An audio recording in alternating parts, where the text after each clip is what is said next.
If you're in the majority that wants to see Avery Johnson to run the football more, well, some bad news just struck.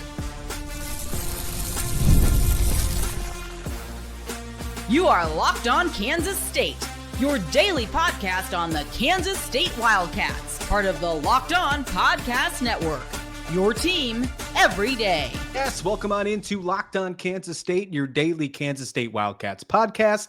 I'm your host, Christian Rauh, and thank you so much for making Locked On Kansas State your first listen every single day. Welcome back to my everydayers. Today's episode, we're going to dive straight in. We're going to talk about why Chris Klieman thinks it's not a good idea to run the football with Avery Johnson. We're going to get our thoughts about who shined and who did not do so well in Waco and looking at some advanced data. And then we're going to take an early look against the Horned Frogs. TCU is coming to town, and it's going to be a really good game. Make sure you hit that subscribe button right here on Locked On Kansas State, bringing you Wildcat coverage like no one else every single day. Your team every day. Today's episode is brought to you by Game Time.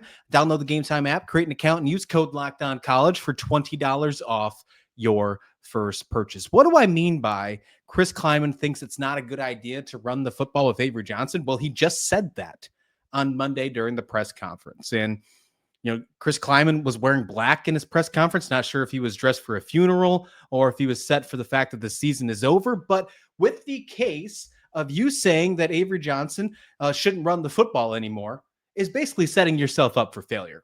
And we've already seen failure with this program because you're at 2-4. But if you're not pushing your best player to be the best player he possibly can be and be that dual threat quarterback that we all know he can be, and then you say, oh, guess what? We're not actually going to utilize said best player in the best way possible, then there's a problem. And this is exactly what Chris Klieman said. And this came on the conversation, on the heels of the conversation of when using Blake Barnett inside the quarterback run is when he shifted over to Avery Johnson, he discussed that, quote, he's the best quarterback for a reason, and we're not going to run the ball 15 times a game with him. Now, look, that might sound on the outside like, oh, that makes a lot of sense. That makes a lot of sense that we shouldn't run Avery Johnson 15 times a game. Dylan Edwards got hurt all season. This offense has been dreadful without him. Could you imagine what it would be like without Avery Johnson?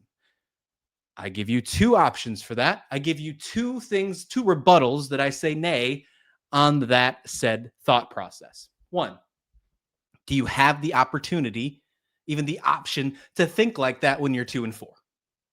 I don't think so. I don't think you can. I don't think you can think about the potential of a what-if scenario if your best case scenario is 8-4, the same exact standard that you were last season. And that's if you win the whole thing. That's if you win out the rest of the year. You beat Texas Tech.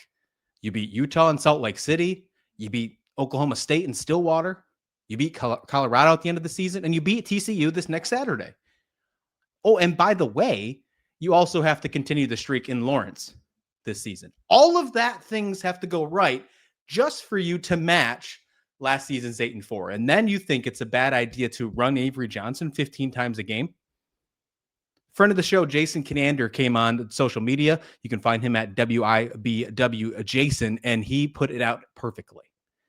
He said Kansas State is 7-3 since 2023 when Avery Johnson records 10 or more rushing attempts, and 3-0 when he records 14 or more. So you're telling me that Chris Klieman doesn't want to run Avery Johnson the football more, when we are talking about the wrong side of history, the wrong side of regressions with Chris Klieman right now, when the numbers and records that we're paying attention to, of course, is the 2-4 record, but most importantly, in the last 15 games in one-score games, he's 5-10. But when we look at a positive light, and in this case, 7-3 since 2023 when Avery Johnson records 10 or more rushing attempts, or 3-0 when he records 14 or more rushing attempts, you don't want to do that? That just sounds like negligence. That just sounds like an idiotic response. It sounds terrible. I've been yelling, screaming in this microphone to all you folks, your everydayers, and saying we need to run Avery Johnson more. And we have seen it over the last couple weeks that it's been great. Now, there's a difference. And maybe there needs to be a little bit more of a explanation. There's a difference between Avery Johnson running the football when he doesn't have to. It's not a set run and not a designed run. When he scrambles, takes off, because so far those have been successful. But with this offensive line so far, in the first half of this dreadful start, he's not been able to get anything going with designed runs. We saw it in Arizona, his worst career game in Kansas State. I mentioned how the offensive line was turning around and yelling, "Watch out," to Avery Johnson because the design runs just weren't working. Are we talking 15 plus carries a game with designed runs? Because if so, I still can't get behind it, but maybe I can understand the thought process just a little bit more. But even if 7-3 since 2 years ago, when Avery Johnson has 10 or more rushing attempts, and you're undefeated if he gets at least 14, and you don't want to run him 15 times a game. To me, I feel like that's screaming down the barrel right at you of what this problem is. You continue to say you can't find your identity. You said that in the bye week over and over again. We're looking for our identity. I thought I knew what this team was. And then you question it. And there's stats and trends right there from Jason Conander, right on social media, right on Twitter X. He throws you the book. It's spoon-fed to you. And you're saying you don't want to take it. I can't believe it.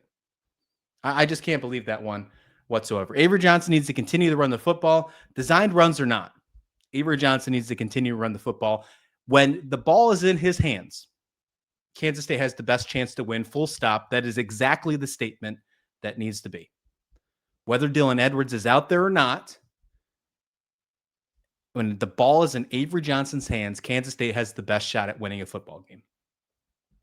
Whether that's him throwing for a career high like he did last week against Baylor, or deciding to run the football on what was their best drive of the game, maybe second best drive of the game, the opening drive where he rushed for a touchdown right up the middle, untouched, unscathed. And you know the reason why he might have been untouched is because the defenses aren't deciding to key on him any longer, because we hear comments like this saying, well, Avery Johnson's probably not going to run the football. He hasn't run the football all year to the way we thought he was going to. And because of these kind of comments right here, saying that you're not going to run one of the best dual threat quarterbacks in college football 15 times a year when you are undefeated when he does, is why he's not a dark horse candidate Heisman Trophy guy. It's his why. You don't get to see that.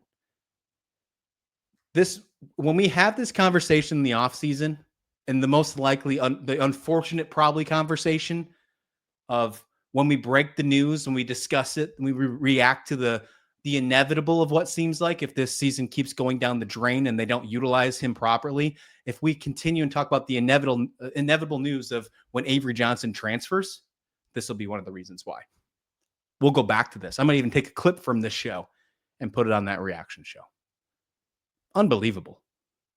Unbelievable. I want to say it one more time before we go out here. Kansas State is 7-3 since 2023 with Avery Johnson at the helm when he records 10 or more rushing attempts, and 3-0 when he records 14 or more. Chris Klieman says he's the best quarterback for a reason, and we're not going to run him 15 times a game, end quote. Let's talk about who shined in the game again in Waco. We'll look at some PFF stats. Then we'll look at some other players that need to improve as they look to move to 2-2 in Big 12 play. We'll do that next right here on Locked On Kansas State. But first, this episode of Locked On Kansas State is brought to you by Prize Picks. Every day we make decisions, but on Prize Picks, being right can actually get you paid. Don't miss the excitement of the football season with Prize Picks, where it's good to be right. Playing Prize Picks is such a fun, simple way to add more excitement to football. You just pick more or less on player projections, like Josh Allen's passing yards, Saquon Barkley rushing for a touchdown, and you're in the game. Not sure if you want to use Saquon Barkley, who showed up in the injury report heading into Thursday Night Football against the Commanders on Thursday night coming up in just a few days. But either way, you pick more or less, you get yourself in a good spot. My favorite part is that Prize Picks just added this stack. So if I want to ride with a player, I can select their passing, rushing, and touchdowns all in one lineup. What a perfect time to do it. Maybe Joe Flacco with the Bengals. I don't know if I'll go that far. Either way, download the Prize Picks app today. Use code LOCKEDONCollege, all one word, to get $50 in lineups after you play your first $5 lineup. That's code LOCKEDONCollege for $50 in lineups after your first $5 lineup. Prize Picks. It's good to be right. Welcome back to Locked On Kansas State, your daily Kansas State Wildcats podcast. Do me a favor, if you haven't already, hit that subscribe button. We are growing this Wildcat Nation right here on Locked On Kansas State, bringing you Wildcat coverage like no one else every single day. And on today's segment right here, we're going to dive into some of the stats that we saw for Kansas State in the Baylor game. I want to talk about some of the players who shined, because there are some players on there that maybe you would expect, maybe that you wouldn't. And maybe it'll bring more to light to what to expect the rest of the season. Although we started with the offense in the first segment talking about Avery Johnson, I think we should just continue and stay right on that, because Avery Johnson is the top offensive player for PFF scores in the game against Baylor. And for really no surprise, Avery Johnson had a career game. He was great. He played all 83 snaps, of course, and that's another plus side. The offense played 83 offensive snaps in this football game. Avery Johnson gets a 77.1 offensive grade, 76.8 on the pass. And I think he had an excellent game. Career high in passing, was great when he ran the football, with the exception of that pick six. I mean, ultimate game. If you take that one pick six out of it, you're probably talking about him being seen as a top 5 offense performer across the college football landscape. You're probably seeing him be talked about a lot more. If you're getting a 77.1 and that's counting a pick six in your numbers, that's pretty impressive, in my opinion. Sam Heck comes in at number 2 with a 68.6 total offensive grade, playing all 83 snaps as the offensive center for Kansas State. Had a 78 even on the pass blocking, 63.6 on the run blocking. Run blocking again for Kansas State, not so impressive. And that's just a continuing trend all season long. Just to put that in perspective, Sam Heck led the team in the run blocking grade with a 63.6. He's the highest offensive lineman until you get to Terrence Enos, who only played 5 snaps in this one, but had a 60.2. Not good. Not good. He is the best starting offensive lineman in the running grades until Taylor Potier, who had a 60.0 grade even on the run blocking score. But overall, Sam Heck comes in at number 2 in the grades on offense, mostly because of the passing. We got a couple other offensive players filling out the top 5 here. Will Ancio comes in with his 34 snaps, 68.1 on the offensive grade, had a good pass grade, decent pass block grade as well. 34 snaps for Will Ancio. Joe Jackson coming in at number 4 on his birthday and his 57 snaps, steps up and really filled the shoes of Dylan Edwards. Not the way that you would think Dylan Edwards could, but still shined when you needed him. I'd say it's probably the best game that Joe Jackson had all season long. And again, we keep talking this offseason how great it would have been to have Dylan Edwards, Joe Jackson be this fire and ice, this thunder and lightning kind of duo. And maybe that is the case still if both of them are healthy, but so far we haven't been able to see that at all this season. And rounding out at number 5, it's Taylor Potier. I mentioned he was the second best run blocker on the team with a 60, but he finishes overall with a 66 offensive grade. Had a great pass block. I'm pretty sure he was the best pass blocker on the entire team, and he was by a long shot, actually. Had an 89 even pass block grade. According to PFF, second place was Gus Hawkins with his 13 snaps at a 78.6. So there's your top 5 on the offensive side. Are you surprised? I'm not really surprised at all. When you look at, I'm going to talk about maybe 2 of the lower ones. Devin Vass, who made his first start, and we were talking how good he was last week against UCF. He was the lowest starter on the team, had a 47.6 on the grades, 79 snaps. His pass blocking was a 44.3 and his run blocking was 44.9. So maybe going back to the drawing board with Devin Vass, or you give him another shot. Either way, sounds like the right side of the offensive line struggled a little bit because Andrew Leingang also towards the bottom in this one, 6th lowest PFF score with a 54.7. 57 and 51.8 respectfully in those pass in run blocks. Let's get into the defensive side because I think there's a lot to talk about in this one. And I don't think you can qualify him as the top guy because he didn't get more than 10 snaps. That's usually my threshold, but it's worth mentioning. Kenigel Thomas, the linebacker / corner, however you want to consider him, the sophomore who's finally healthy, of course, had some injuries in the past couple seasons. I noticed him multiple times during the broadcast. And when I saw Thomas in the back of the jersey, I had to actually go back to the roster and remember myself who this was because we haven't really seen him a lot this season. But he shined. There was multiple times where I was seeing his name show up on the stat sheet and on the broadcast, and it shows in the PFF scores as well. He led the team with an 88.8 defensive grade, a 90.6 on the rush defense, 77.1 on the tackles, and only a 63 in coverage, but overall 88.8 on the defensive side. Had 2 tackles in this one stop, and did a great job. Overall, great job on there. Want to see more snaps from him because if you're seeing this in just 7 snaps, maybe you can see it even more.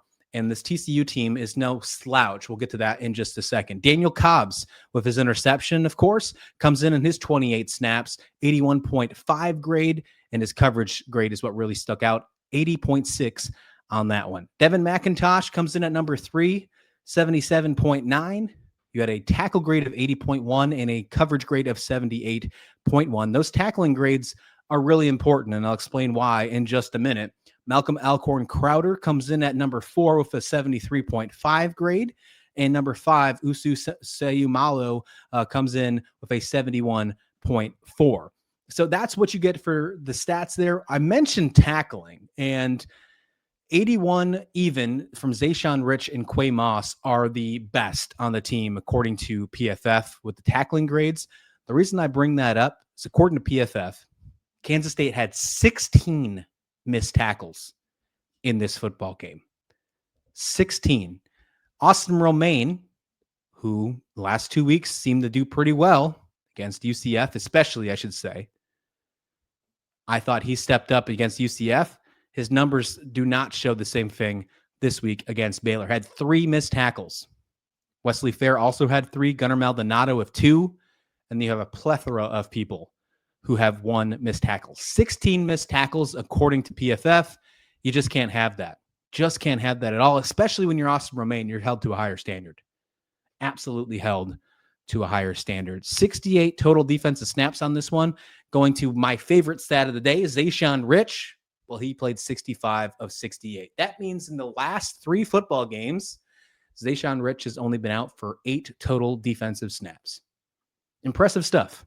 And doing pretty well while doing it. I think so. He did allow 6 receptions on 6 targets. That's unfortunate. But did allow a 30-yard touchdown. I think a couple of them were to Michael Trigg. Michael Trigg is just absolutely insane. That big tight end that was making unbelievable catches. There's just not a lot of things you can do against an NFL caliber tight end like that. That's just a huge physical specimen of a player that was on the Baylor team.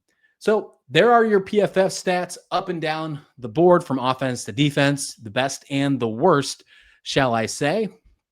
It's unfortunate that we see the offensive line, especially the right side of the offensive line, getting some struggles. And then Austin Romaine just not having the best of seasons this year whatsoever. Desmond Purnell didn't have a good game as well. So when you're seeing Desmond Purnell, you're seeing Gabe Powers, you're seeing Austin Romaine towards the bottom of PFF scores, and then you're seeing a guy like Kenigel Thomas at the very top. Well, then you have to ask the question, are we going to see some more Kenigel Thomas coming up this week? And of course, they have him as a wide linebacker list in PFF, but I know he plays kind of a little bit of a hybrid with the linebacker and secondary. We kind of saw him both there. I think I did see him more in the linebacker position, though. I'll have to go back and rewatch that one. What were your thoughts on the PFF grades? Let me know in the comment description below. If you're listening on audio, you can hit me up on Twitter at LockedOnKState or my personal Twitter, Christian S. Rauh. All right, let's take an early look to TCU. We're going to have a full breakdown on Thursday when we sit down and talk on a crossover of Locked On Horned Frogs, but let's take a small early look because I think there's some things worth mentioning. We'll do that next to finish up the show right here on Locked On Kansas State. But first, college football is back, and I couldn't be more excited. The tailgates, the rivalries, the energy in the stands, there's nothing just like it. But let's be real, actually getting tickets can feel a little bit more like a battle than the game itself. Endless queues, hidden fees, prices jumping at checkout.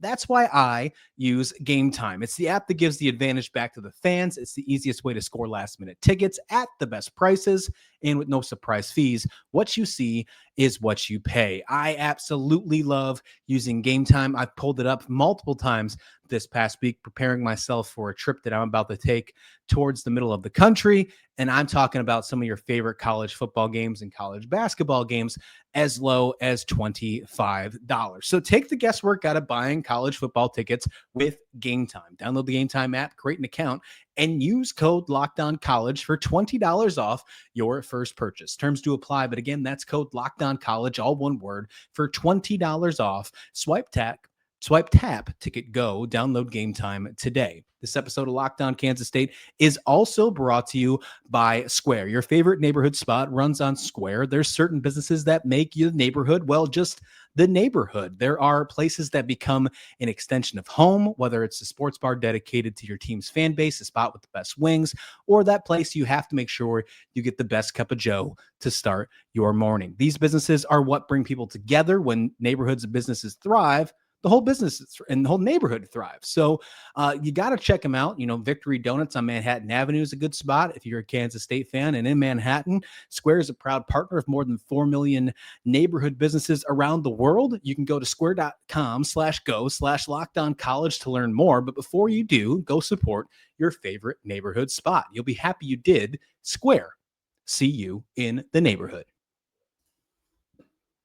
Welcome back to Locked On Kansas State, your daily Kansas State Wildcats podcast. Let's look ahead. And I know it might sound doom and gloom, but there's a chance that this team can win this football game. There's a chance that Kansas State can go to 3-4. It's the Big 12. Anything can happen. But I guess I would say that I'm not as excited as I was this offseason. If you remember, if you listened to my offseason preview shows, we were covering every team, covering the schedule. One thing that I could not grasp, I felt like I had a good idea on most teams heading into the offseason. Now looking back at it, it's kind of hysterical because I thought Kansas State was a 10-2 football team.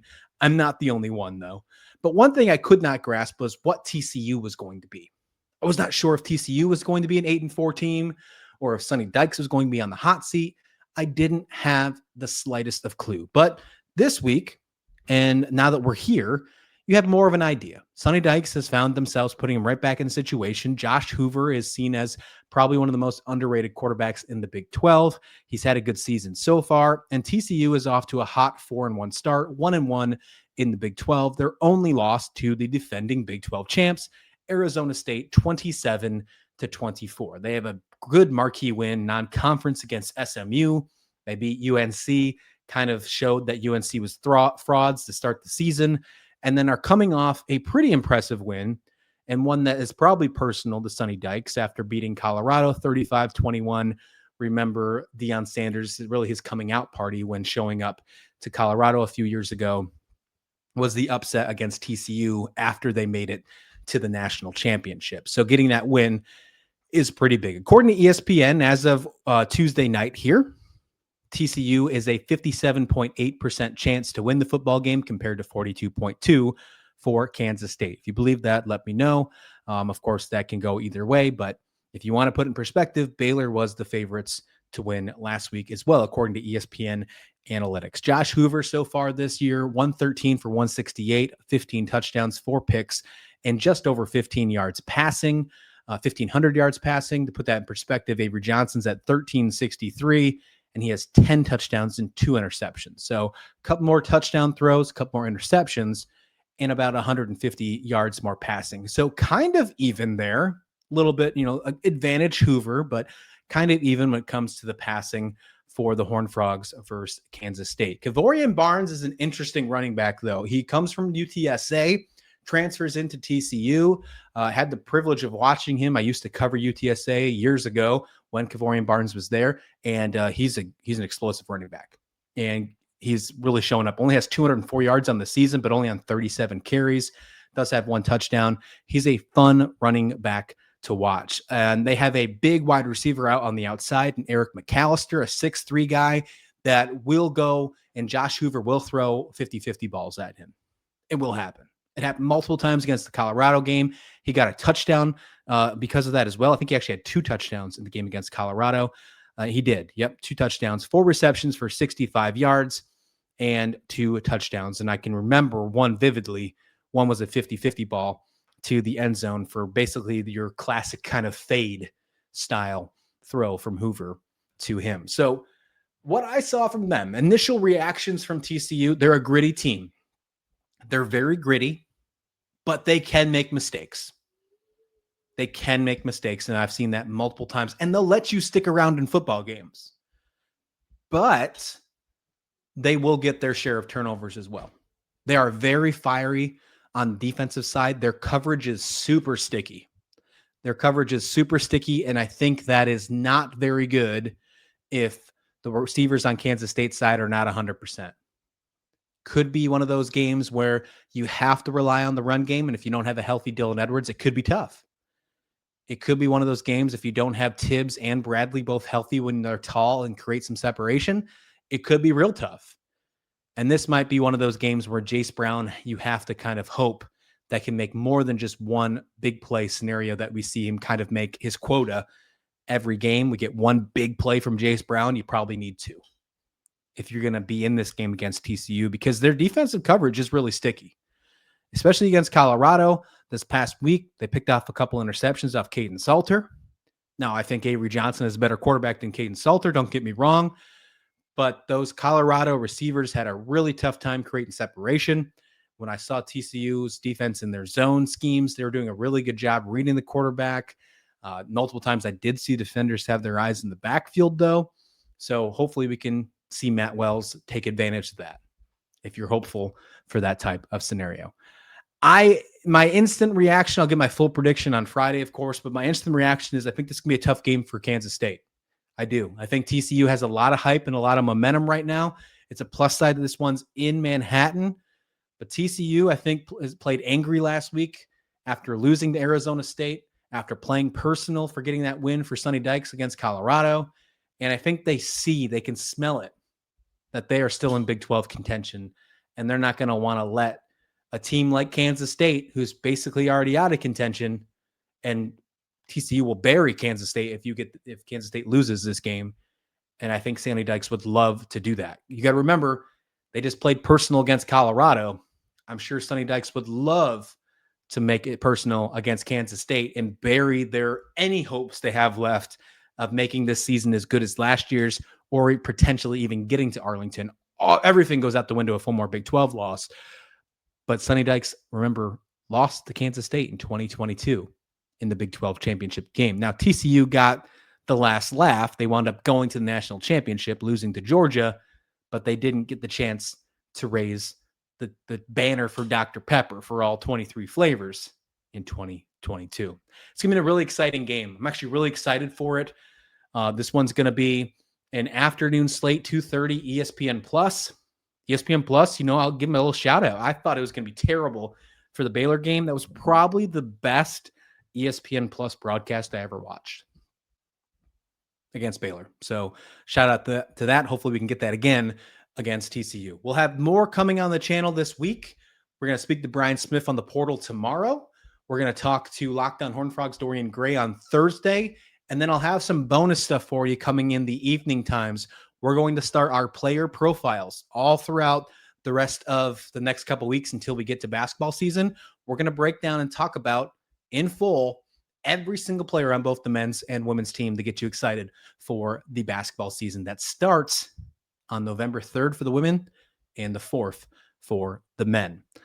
So there you have it, folks. It's another big moment also for Locked On college football fans. Locked On and Fire TV present College Football Kickoff, your ultimate college football weekly preview. Drake Toll of Locked On Big 12 leads the conversation along with two-time AP Coach of the Year Gary Patterson, speaking of TCU, former college star Jesse Holley, and Locked On's local experts. A college football preview only Locked On can do. Catch College Football Kickoff every Thursday throughout the season only on Fire TV. Please like the video, please subscribe, and we'll see you back here next time right here on Locked On Kansas State.